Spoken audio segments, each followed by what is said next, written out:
Le Nouvel Esprit Public, Philippe Meyer, bonjour.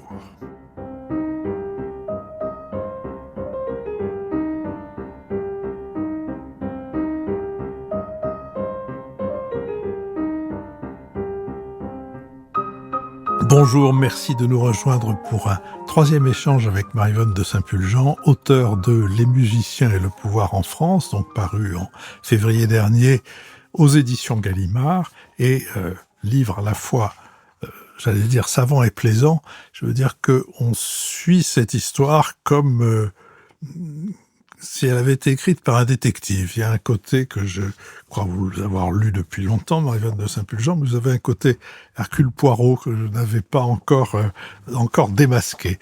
Alors, Marie-Vonne de Saint-Pulgent, nous sommes quittés sur la guerre entre Lully et Molière, et le triomphe de Lully, peu de temps après suivi par la mort de Molière. Au moment où se dessine toute cette politique musicale de Louis XIV, une chose m'a intrigué dans ce que vous relevez. Il y a donc une création de l'Académie royale de danse, ça c'est 1661, puis il y a une petite académie en 1663.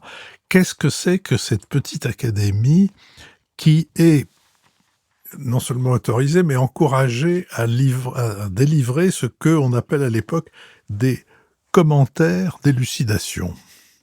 Alors, c'est une création extrêmement intéressante. La Petite Académie est l'ancêtre de ce que l'on appelle aujourd'hui l'Académie des inscriptions et belles-lettres. Et en réalité, elle contrôle tout ce qui est la propagande littéraire et artistique royale. Elle le contrôle dans le but de la rendre efficace. Donc rien ne peut sortir dans le genre médailles, monnaies, louanges diverses et effectivement commentaires des gravures et contenu des livrets d'opéra, puisque l'opéra est le genre du roi et qui a un monopole de la cour là-dessus. Elle surveille à l'avance le sujet, les termes, etc. et de façon à ce que il s'agisse bien de ce que ça doit être, c'est-à-dire la louange du monarque et de sa politique. C'est effectivement une forme de propagande, comme aujourd'hui, un régime totalitaire, il y en a pas mal qu'on connaît, contrôle la production des médias et de la communication publique. C'est de la communication publique.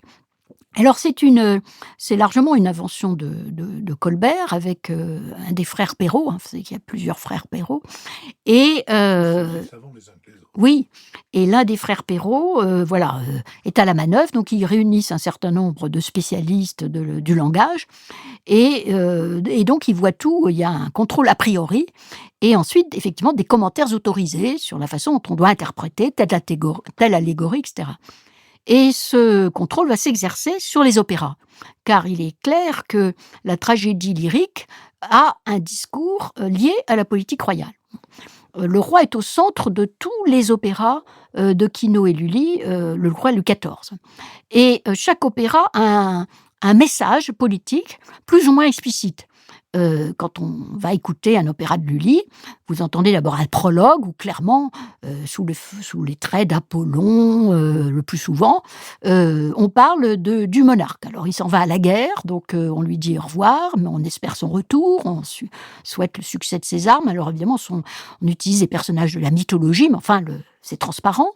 Mais et ensuite, on entend l'histoire. Dans le cas d'Attis, par exemple, le récit d'Attis, qui est un récit mythologique bien connu, est là pour un peu consoler les abandonnés du monarque. On leur raconte une histoire pour les masquer, compenser l'absence du roi. Mais en fait, on continue en réalité à parler du monarque, mais de façon symbolique, allégorique. Voilà. Et alors, c'est assez extraordinaire, c'est que tout le monde comprend. Il y a un message explicite et un message caché, mais tout le monde comprend le message. Et quand il y a quelque chose qui va un peu choquer ou, disons, interpeller le public, Au cas où il se poserait des questions, il y a madame de Sévigné un jour dans une lettre à sa fille, madame de Grignan, qui dit: «Il faut que ce soit approuvé puisque ça a été représenté». Donc voilà, on sait très bien que ce qui est sorti a été vu, voilà et donc ouais.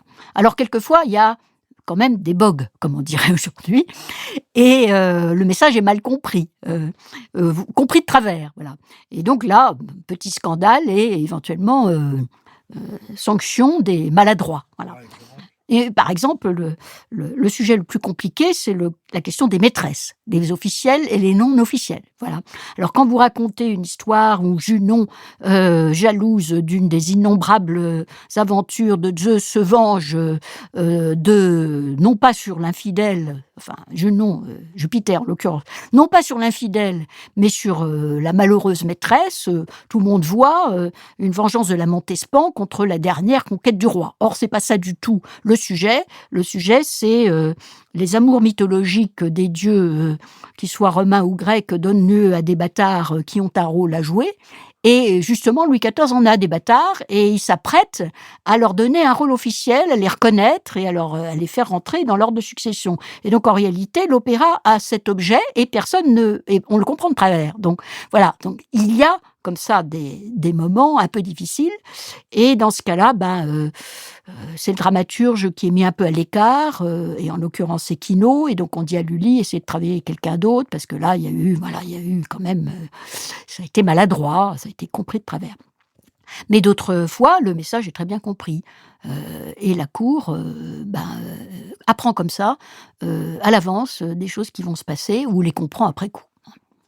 En 1685, Louis XIV se détourne, qui est un grand sommet. C'est une période où toutes ces opérations militaires sont des victoires.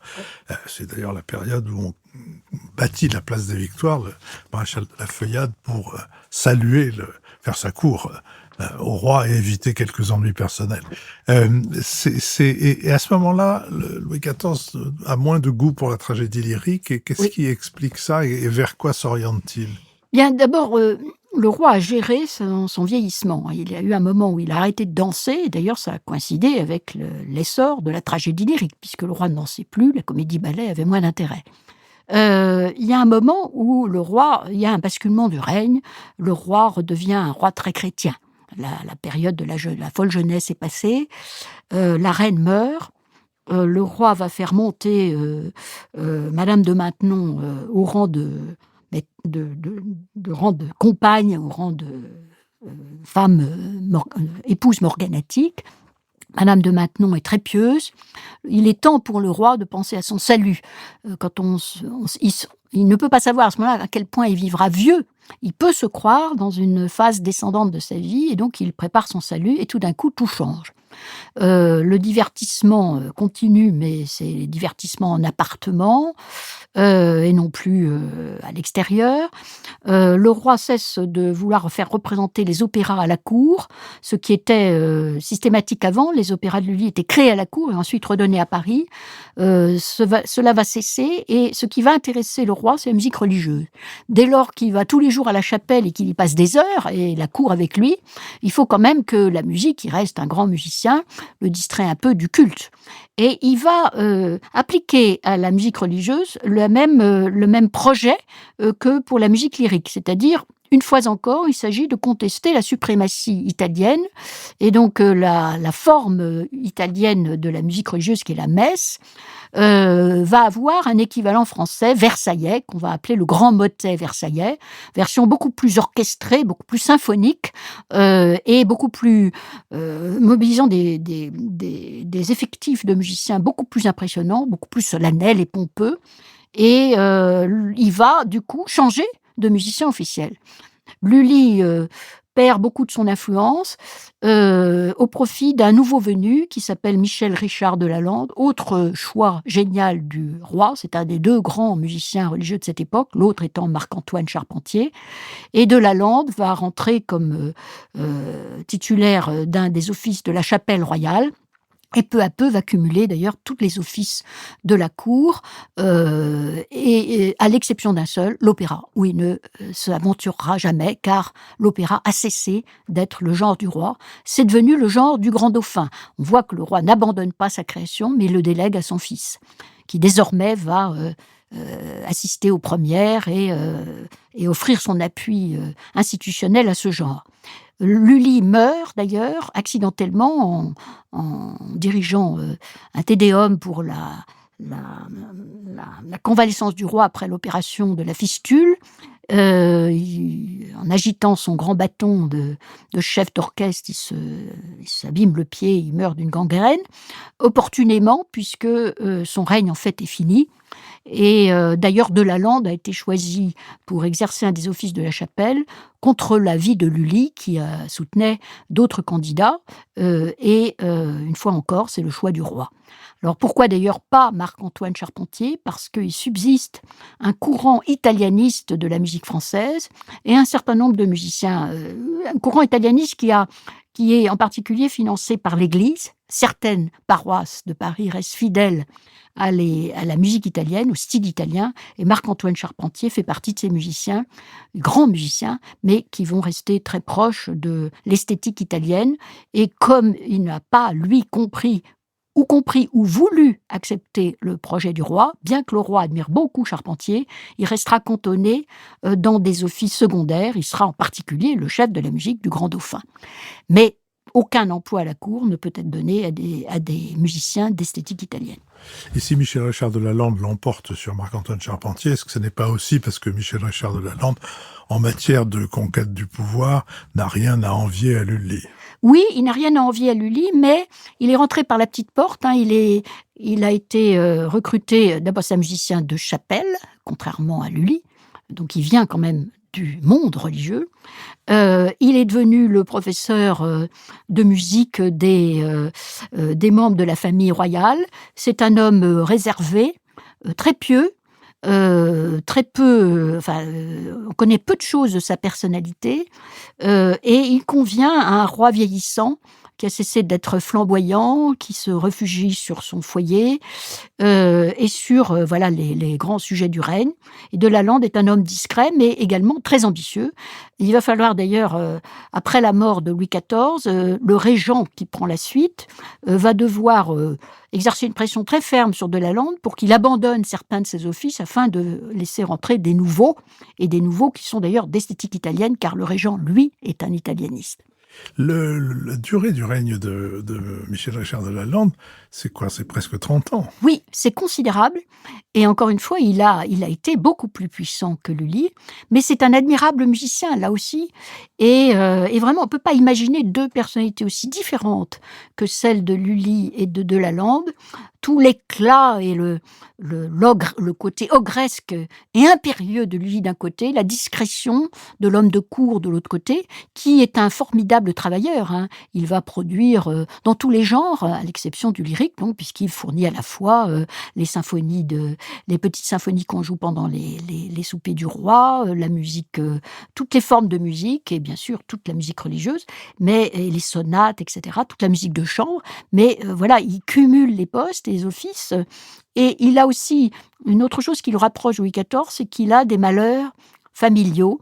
Et Louis XIV, qui est réputé pour sa froideur, un jour va faire une comparaison extraordinairement flatteuse entre les pertes qu'il éprouve, lui, dans sa descendance et celles de Lalande, en lui disant il faut, en l'incitant à la résignation chrétienne, échange qui a stupéfié la cour, étant donné ce qu'on savait du caractère du roi et qui montrait l'étendue de la faveur de Lalande.